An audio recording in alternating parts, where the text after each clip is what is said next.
let's talk about these concerns in the Graham Avenue pedestrian corridor. As I mentioned, the Vision Impaired Resource Network, or VIRN for short, says that these new colorful pathways hide hazards in the roadway and they create depth perception challenges, among other issues. On VIRN's Facebook page, officials called out the city saying, quote, "Why is the city of Winnipeg making it harder for people with low vision and other sensory disabilities to get around? It is extremely challenging," end quote. Now, Doris Koop is executive director of VIRN and joins us via Zoom to talk more about the challenges. Good morning. Good morning. So, I can outline this in a brief way, but take us inside this. Tell us a little bit more about the challenges that happen when you're trying to cross.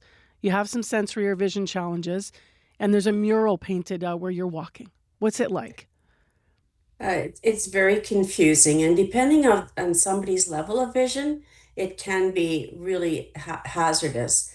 We really focus on, finding pathways, wayfinding what's the easiest route, because we're always thinking, uh, watching what is in front of us. If we have enough vision, we don't always depend on a cane, because some people definitely don't use canes and rely on what vision they have.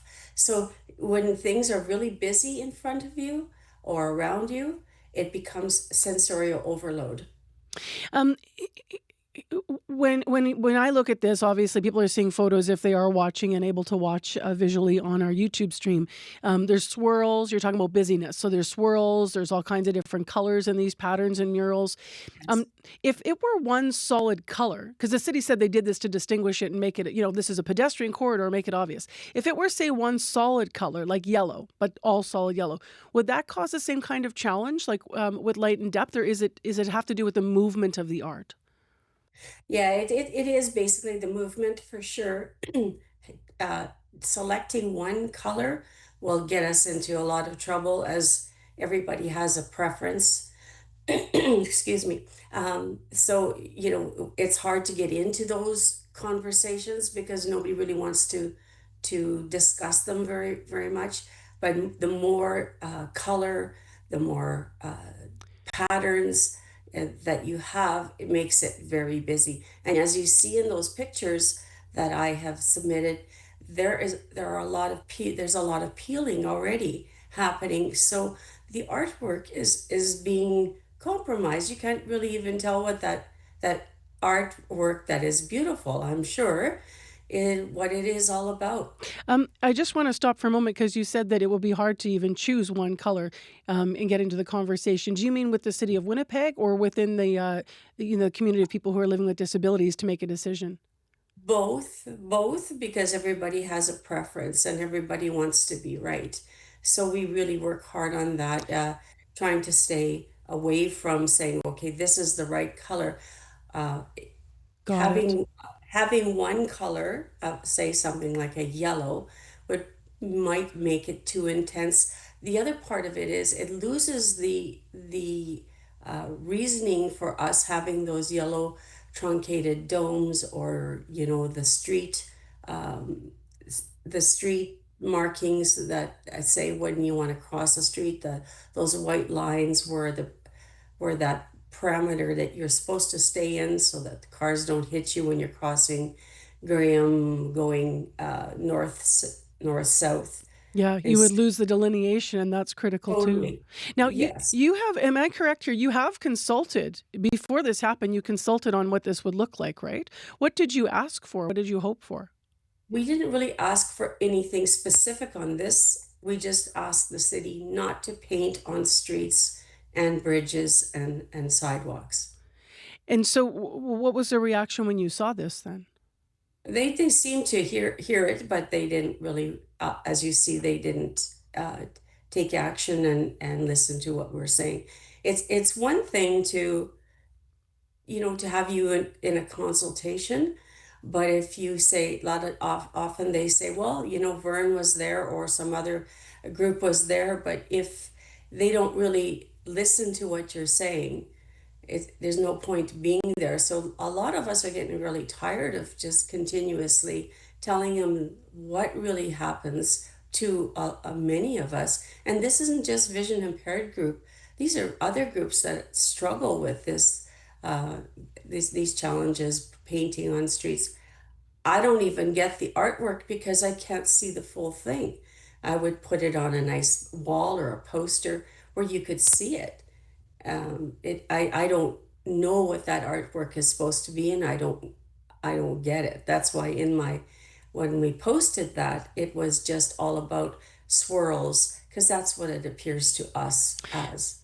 Now, in an email to CBC from the City of Winnipeg, they said the project was carried out in accordance with the city's accessibility design standard. And they were, quote, purposeful about ensuring there was no paint on the existing clear paths of travel there, was no paint on sidewalks and pedestrian crossings, end quote. What's your response to that? Well, does that mean that we can't travel on the spot that pedestrians are supposed to be traveling on those walkways where the street is now closed off? That is pedestrian corridor. So that means that we can't we're not supposed to walk there. I mean, it's that doesn't make sense to me personally. Um, Public art obviously adds to the life and vibrancy in this of the city. It also supports local artists. I know that in your statement you've said it right in there that you're not against public art. What should the city do to achieve the goals? Those goals of supporting artists and art while taking into account, the challenges with accessibility. What are your hopes moving forward? I would rather them put it onto something that somebody could stand in front of it or standing look at it from maybe a distance, and be able to appreciate that the beauty that was the intention, uh, because right now it's I don't think you can really see the art. What sorry what happens in the winter Hmm. Um, just when just as a last question, I want to ask you, Doris. You were saying that you feel not heard, and please don't let me paraphrase incorrectly, but that you said there's some fatigue maybe in asking the city, and it says Vern was here, but then if it's not carried out, the concerns don't bear fruit in the city's decision, then you feel sort of not heard. Are there examples of what the city might be doing, examples of art in the city that is accessible and safe for the visually impaired? Or are there other examples where you feel that the concerns aren't being heard from? I'm wondering the nature of that. Well, this one really hit home for me because when I went, I love downtown. I love to walk on the streets of Winnipeg to be able to experience what is there as businesses and for food and things like that. This one really, I was extremely hurt by this one, and I did write a post immediately. It wasn't very good, so I had to think back, and instantly, it's funny, instantly I got a challenge from one of our community that if you want to get us to get behind you, you have to describe everything. Sometimes it is really difficult to describe everything. As you see when I posted those, it swirls to me or swirls to other people. So do I have to contact the artist just to see what was the intention of this? Probably not. It's a lot of work. Anything to add, Doris, that you'd like to express this morning that I haven't asked you about? No, I just wanted, us to make it as easy as possible for each other. When somebody is uh, brave enough or speaking loud enough to bring an issue forward, it really means something to that person and to that community.